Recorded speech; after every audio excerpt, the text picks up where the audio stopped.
Bom, pessoal, quero gravar um vídeo aqui, quero que seja rápido, na verdade, para falar um pouco sobre algumas mudanças minhas a respeito do meu mindset de trabalho, de mixagem, na verdade, e falar um pouco sobre a compressão multibanda, tá? Mais especificamente desse plugin, o ML4000 da Mac DSP. Eu não tenho esse plugin, mas eu já usei ele no passado. Estou pensando em comprar ele, mas ele é caro. É um plugin bem caro. Pensando pela média de plugins que a gente compra, né, que é US$ 29, 39, no máximo uns 49. Esse aqui tá 90, né, 89, para ser mais exato. Mas a gente tem uma opção mais barata, né, que é o da IK, o Quad Compressor. Na parte de compressão, ele até que faz a mesma coisa do que o ML4000. Eu fiz os testes, mas o que torna o ML4000 um pouco mais único e considerado por muitos o melhor compressor multibanda, né? Hoje tem o ML8000, que ele tem 8 bandas, mas o ML4000 foi durante muitos anos, e acho que ainda hoje é, considerado um dos melhores. Agora a Mac DSP está fazendo versões nativas, né, para você usar no PC, mas se eu não me engano no passado era só quem tinha um hardware de DSP para usar ele. Posso estar enganado. É, mas o que torna esse um plugin tão único é porque, além de compressão, ele tem a função de expander e gate, que você pode ativar aqui nessa janelinha. Você pode escolher o que você vai querer usar. Se você vai querer usar só a parte de compressão, a parte de expander, gate e o limiter que ele tem aqui no final. Por isso que ele é usado muito para masterização ou no processo de masterização, para finalizar uma música. Ah, Então, isso aqui é o que acaba tornando ele bem único, porque além de você conseguir fazer a compressão, você pode ao mesmo tempo estar fazendo expansão, utilizando o expander, tanto no modo downward, que é a compressão, o expander para baixo, para secar o som, quanto na função expander upward, para cima, que é para você expandir o som, expandir a região de frequência, né? Então é como se fosse uma compressão inversa. Então eles chamam isso de uma compressão chamada OTT, que você ao mesmo tempo que você comprime, você expande. E tem um plugin muito clássico, que é o plugin da, acho que, não sei se é Xfer, alguma coisa assim, OTT. Uma galera, principalmente produção de música eletrônica, dubstep e tal, usou durante muitos anos o OTT. O cara produzia ali, fazia mais ou menos o nivelamento de volume, colocava o OTT no master e foi, já era, sabe? E não é à toa que funcionava e funciona até hoje, por conta dessa técnica, não só da técnica do ATT, mas de você ter essa possibilidade de trabalhar essas bandas e tudo mais. E eu tenho revisitado esse plugin e também essa técnica de usar compressão multibanda. Eu tive alguns professores que usavam muito o ML4000 e usavam muito compressão multibanda no geral. E os resultados sempre eram fantásticos, assim, sabe? E depois acabei descobrindo que esse plugin, mas a técnica usada nesse plugin, né, a compressão multiband em si é uma técnica muito usada em masterização na gringa e em mixagem, bateria, enfim, no processo todo de mixagem, eles usam muito compressão multibanda. Às vezes, quando eles não usam o plugin, eles acabam fazendo split band das bandas de frequência, eu já mostrei aqui no canal, para fazer essa compressão multibanda, né, por faixa de frequência e tudo mais. Então é uma técnica muito poderosa, por isso que eles têm aquele som de voz gigantesco e tudo mais. Mas tem algumas coisas interessantes que eu queria falar, que é a forma de como usar esse plugin. Na verdade, não só mexer nos parâmetros, mas talvez como pensar alguns grupos ou como organizar alguns elementos para usar esse plugin. Eu não acho tão interessante, tá, usar esse plugin em canais separados, muito porque ele é um plugin bem pesado. Minha máquina não é uma super máquina, mas também não é uma máquina fraca, ela é intermediária. E quando eu comecei a usar esse plugin, realmente deu uma pesada na sessão. Isso me fez repensar algumas coisas que é o que eu quero passar para vocês. Por esse plugin trabalhar as bandas de frequências individuais e tudo mais, eu é, percebi que quanto melhor você fizer um balanceamento de volumes, mas não que você não precise fazer um balanceamento bom de volumes, né, independente do cenário. Mas quando você tem elementos que fazem parte do mesmo grupo, e aqui vamos nos atentar um pouco mais na questão da bateria, que você tem ali bumbo, caixa, toms, overhead, room, né, enfim. E todos eles compõem basicamente um instrumento, que é a bateria. Então é um conjunto de elementos separados que juntos fazem o instrumento, certo? Quando você balanceia bem esses volumes ou deixa de uma forma que te agrada, usar esse plugin no bus desse instrumento é meio que, entre aspas, tá? Entendam bem isso, entre aspas, elimina a necessidade de estar usando muitos plugins nesses canais individuados. Então é como se fosse um top-down mixing da bateria, tá? Não é exatamente isso, mas remete, é como se fosse, é para ficar mais fácil de entender. Só que isso também me levou a um outro pensamento, que é, se as tracks individuais não estão bem, tá? O que que tá muito sujo, o que que tem muito vazamento, ou as coisas, sabe, não estão legais por si só ele no Mixbus não vai fazer o trabalho. Por quê? Porque você precisaria limpar esse bumbo, gatear esse bumbo, ou fazer trigar o bumbo, enfim, arrumar o timbre do bumbo em si, tá? Aí você acabaria necessitando de mais processo. Mas pensando, tipo, numa bateria MIDI, que tudo já vem limpo, e que você já escolheu o som do kick, você já escolheu o som da caixa, então o som do kick é o que te agrada, da caixa é o que te agrada, dos toms é o que te agrada, do room, do overhead, já são os sons que te agradam, você não precisa limpar o bumbo, você não precisa limpar a caixa, os toms, ou ficar filtrando demais o overhead e tal, para tirar ressonância ou algo do tipo. Tudo já tá bonitinho. Então, o que você mais precisa fazer, pensando nessa questão de usar um multibanda, mas você pode usar com outros plugins e pensar próximo, mas especificadamente o multibanda, é você balancear bem esses volumes. Porque se a bateria por si só já estiver bem balanceada, bem legal, soando bacana, é aí que o multibanda ele vai brilhar, porque ele vai enfatizar isso. Agora, se tudo previamente já está desequilibrado, ao invés do multibanda ele controlar o que tem que ser controlado e enfatizar os transientes, secar os transientes, enfim, dançar junto com essa bateria, ele vai tentar resolver, entre aspas, esses problemas, esse desbalanceamento de volumes que já estava prévio, sabe? E aí é que acaba morando o perigo. Porque ele vai funcionar e tudo mais. Mas ele vai fazer muito mais trabalho no sentido negativo do que positivo de levar o som para frente, de enfatizar, de deixar gigante o som e tudo mais. Então, esse talvez seja um pensamento interessante que eu queria passar para vocês, da utilização desse tipo de ferramenta, sabe? E isso vale para qualquer outros cenários que eu falei previamente. Então, se a guitarra tá suja, não tá com timbre legal, não é muito na mix que você acaba tendo que resolver, sabe? É legal você voltar aos passos anteriores. Então, timbra melhor. Se você está usando um VST, um simulador de amplificador, escolhe o som de amp que você quer de verdade. Mexe no gabinete, mexe nos pedais antes, depois do amp, no send return. E procura achar o timbre de guitarra legal. Porque a hora que você achar esse timbre de guitarra e você colocar na sessão de mix, aquilo já vai te agradar muito. Já vai ser o som que você quer. Então você não vai ter que timbrar. Na minha visão, não existe timbrar na mixagem. Isso é falcatrua. Eu vou timbrar a caixa, o bumbo. Não, isso já. Cara, tem tantos passos antes para você fazer isso. Então, se você timbrou o kick antes, tá gravando o kick, pô, já gateou, usou um expander, tirou uma frequência que você não quer, deixou o som daquele kick como você quer, o som que vai chegar na mix já é um som de kick legal. Agora, se você deixou tudo cagado, tudo fodido, fora de tempo, tudo arrebentado, chegar na mix e, o multibanda é uma ótima ferramenta, ele vai arrumar. Não vai.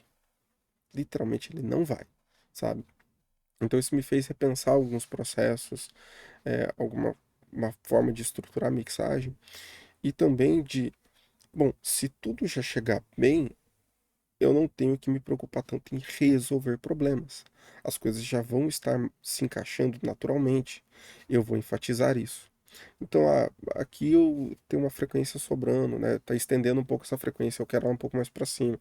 Então, você vai colocar um filtro ali e tudo mais, vai puxar ela um pouco mais para cima, vai realocar. a voz tá bonita, mas eu acho que eu quero enfatizar um pouco mais o médio da voz e tal, eu não quero tanto médio agudo para essa voz. Aí você vai lá, coloca um EQ. Então a equalização, ela vai vir mais no sentido do, eu quero tirar dessa região, eu quero colocar nessa, mas não que aqui não esteja funcionando e aqui esteja. Não, se eu deixar do jeito que tá, já funciona. Eu só, aí é onde entra esse ponto. Eu quero jogar mais pra cá. É uma decisão, vamos colocar assim, artística, mas ao mesmo tempo técnica, que você não precisa ficar tendo que resolver tantos problemas. Mixagem é também uma etapa de resolver problemas. Mas, pô, você tem que resolver timbre, tem que resolver arranjo, tem que resolver um monte de coisa na mixagem, volta passos antes, entendeu? Não é aqui que tá o problema. Da mixagem tá embolado, coisas do tipo. Aqui você vai encaixar as coisas que já têm que estar encaixadas, né, ou que já deveriam estar se encaixando. Você vai trazer uma textura, uma saturação, vai colocar uma outra característica, vai prioritariamente balancear os volumes. E isso é o ponto mais importante. Mixagem você pelo menos deveria mexer mais com volumes do que com compressão, saturação, sidechain, um monte de coisa. Porque se com volume você não consegue fazer um balanço que aquilo ali começa a funcionar, cara, não vai ser o sidechain, a saturação, a fita, um monte de coisa que vai fazer chegar aonde tem que chegar. Não vai. E talvez eu tenha demorado um pouco mais de tempo para perceber isso. Eu já percebi isso faz um tempo, mas talvez eu tenha demorado mais tempo. E uma coisa que eu acabei revendo, vocês viram que eu tive uns processamentos bem complexos e tudo mais, mas que caminhavam no sentido de multibanda, é, poxa, a bateria tá legal, o volume individual tá legal, poxa, por que não trabalhar mais o buzz dessa bateria? Ah, se a caixa tiver com algum problema ou quiser dar um punch a mais nessa caixa, beleza. Vai lá, coloca um compressor, faz um processamento paralelo. Então tem problema, não sou contra. Mas é meio que acaba ficando pontual, assim, sabe? Poxa, já tá funcionando legal. Tá, eu quero enfatizar mais isso ou não? Não quero? Quero, então eu vou colocar um pouco mais. Né? Vou fazer uma saturação paralela, uma equalização paralela, algo do tipo e vou por ali, mas meio que acaba virando uma escolhas, assim, não, tipo, uma necessidade pontual e tudo mais.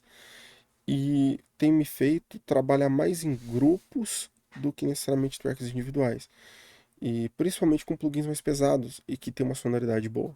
Então eu tenho a bateria, eu tenho o buzz da bateria, eu tenho as guitarras, base e tudo mais que compõem ritmicamente uma base. É um grupo. Eu tenho que balancear esses volumes ali para eles funcionarem.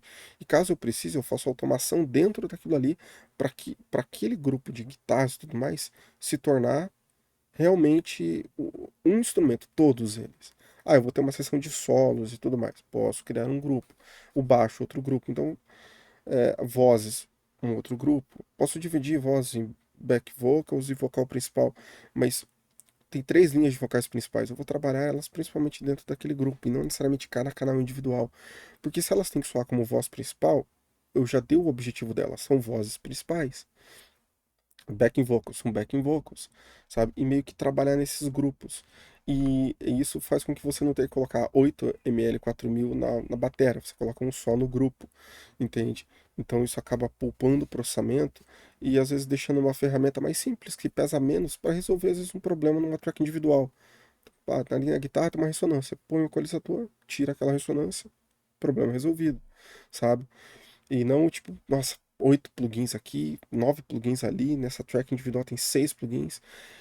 E isso também tem me feito questão de efeitos. Ah, então eu vou processar todos os efeitos? Não, mas tipo, é uma guitarra que eu tô compondo e tudo mais, e ela tem um delay que já funciona.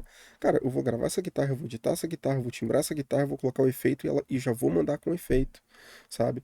Então, o que que acabaria ficando efeitos na mixagem? Ah, tem um canal de reverb, tem algum delay para alguma parte ali e tal, mas eu não vou ficar tipo pendurando efeitos em canais individuais que tem uma função rítmica ou da própria composição, o riff ou aquela parte foi composta com delay. Se aquilo já foi composto com delay, já é uma característica estética, não é algo adicional da mixagem, cara, já tem que estar renderizado, já tem que estar ali, não tem que estar pendurado nem nada, porque isso acaba deixando a sessão mais limpa, mais organizado e pesando menos e deixando os efeitos rolarem daquilo que realmente é uma adição da mixagem, e não de algo que já veio da pré-produção.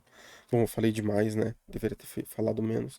Então eu vou dar um exemplo do, do ML 4000, que essa aqui é uma música que já existe, eu já lancei ela tem uns anos, e eu acabei revisitando e tal, e basicamente eu remixei ela usando só o ML 4000. Eu tinha feito todo um processo de retimbrar, usar novos timbres e tudo mais, mas tudo renderizado, tanto que a única coisa que tem um Echo Boy aqui é no solo, que eu acabei colocando e não renderizei, mas deveria, tá? E o resto é isso, sabe? Ó, aqui eu não processei esses baixos individuais, mas ok. E é basicamente o ML 4000. E eu quero mostrar na bateria, prioritariamente, e depois no bus. Não vou me atentar a mexer individualmente. Mas a bateria é isso aqui, ó. Deixa eu colocar na parte final. Aqui.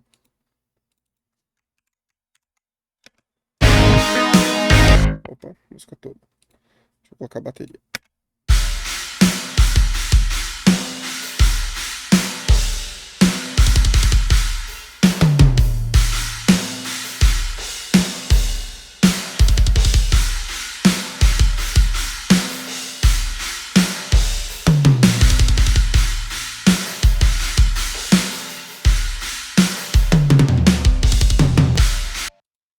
Bom, eu tenho aqui um ML 4000, tá? Toda a bateria aqui tem um split bend no kick, um clipper no snare e mais nada, que eu fiz nos canais individuais. E eu fiz o split bend só porque um canal é sub e o outro é o kick, né, com o grave um pouco mais para cima e todo o resto do espectro do kick. Então, deixa eu desligar também a master e o ML 4000 do Mixbus para ficar um pouco melhor. Então tá aqui, ó. Como eu falei, o que torna ele um plugin mais essencial, não vou dizer essencial, mas um pouco mais único, é que você tem um limiter na saída, você tem o expander, compressão e o gate. Nessa bateria eu usei o expander, que é essa barrinha aqui, ó, você pode identificar como E, e a compressão nessa outra barrinha que vocês podem identificar como C, aqui embaixo. Vou desligar.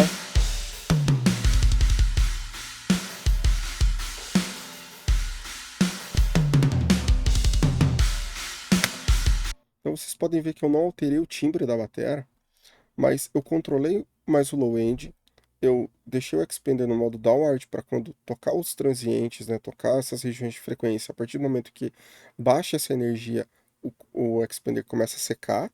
Então isso, a hora que volta o próximo hit, ele faz com que enfatize esse próximo hit e tudo mais, então a bateria ela dança um pouco mais. E a compressão do outro lado, né, controlando os transientes, deixando passar o transiente que eu quero e apertando, deixando as coisas mais tights em todo o espectro de frequência, sabe? Então, é basicamente isso. Eu não vou explicar exatamente como que eu fiz, né? Só estou mostrando, mas para falar que, ah, como eu já havia falado, às vezes você tem uma ferramenta tão poderosa que, às vezes, com um plugin você consegue já chegar num som que às vezes você teria que abrir um equalizador, um outro compressor, um processamento em paralelo, alguma outra coisa do tipo, e fazer isso individualmente cada peça, e ter que ficar ali balanceando, sendo que, poxa, a bateria é um instrumento único. Você não fala, vou mixar o kick, caixa, ou eu vou tocar kick, vou fazer um show, hoje eu vou tocar kick, caixa, tom 2 China, hi-hat e um splash. Não. Você fala, eu vou tocar bateria, que compõe todos os tambores, né? E os pratos, enfim. Entenderam meio que o que eu quis dizer, a sacada? É meio que isso. Então você vê que eu não alterei o timbre da bateria, mas eu enalteci o som da bateria. Eu deixei o som da bateria maior, mais controlado, é, dentro de um contexto, né? Olha, a bateria vai tocar, ela vai tocar aqui. Eu não quero que ela fique saltando pra cá, pra lá, pra cá. Eu quero que ela mantenha isso aqui, sabe? Consistente, porque ela é a base da música, sabe? Então,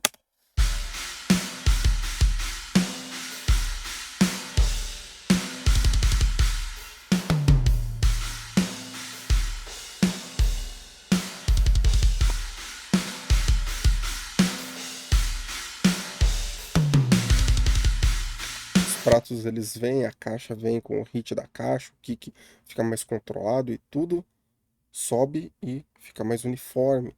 Então é bem legal. E aqui em cima é onde você tem as bandas do crossover, né? Você pode clicar e digitar o valor que você quiser. Se você quiser, né, ter outra janela, você pode vir por aqui também.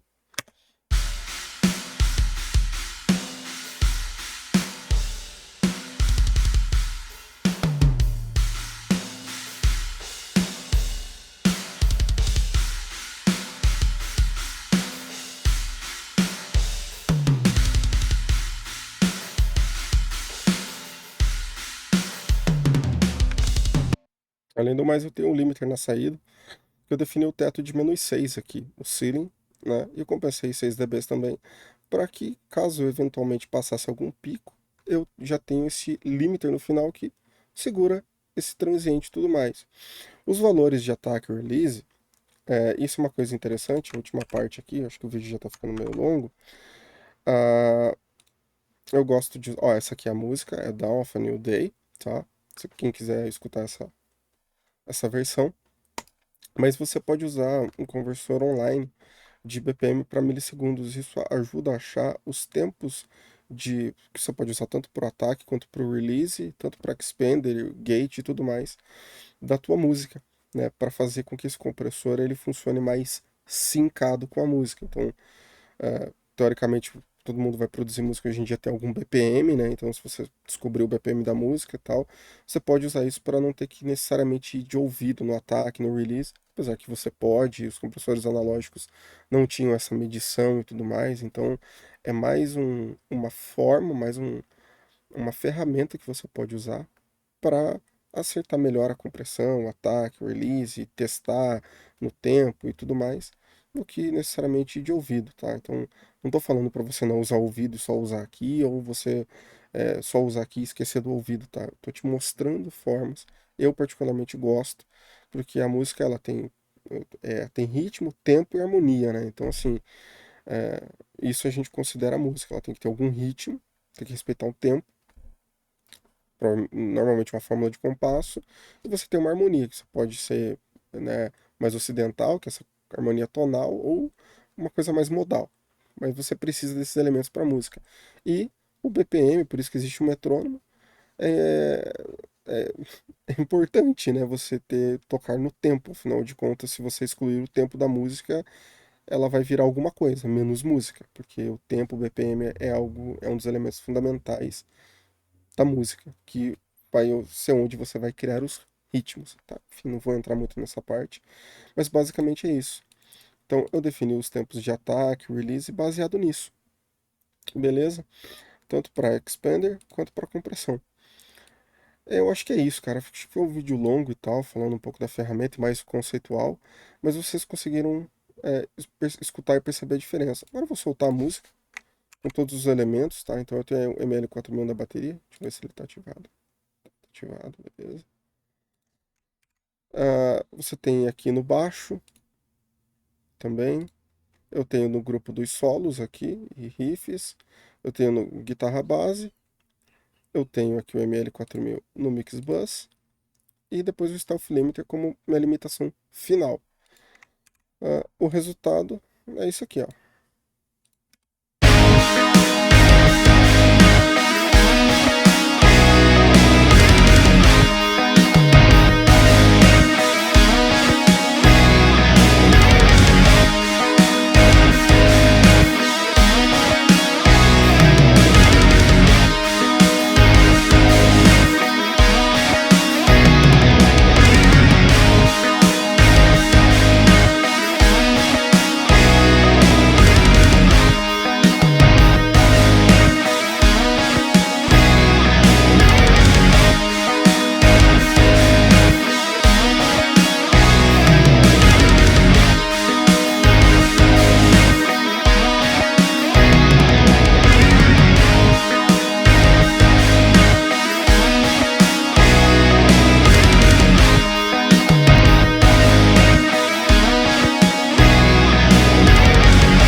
E aqui é basicamente o que eu mixei há anos atrás.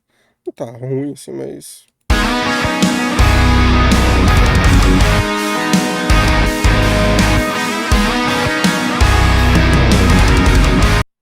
tem bastante low end e tal, mas a média alta acho que ficou devendo um pouco assim. Aqui eu sinto que tá um pouco mais balanceado, tá? Mas aí, questão de gosto, né?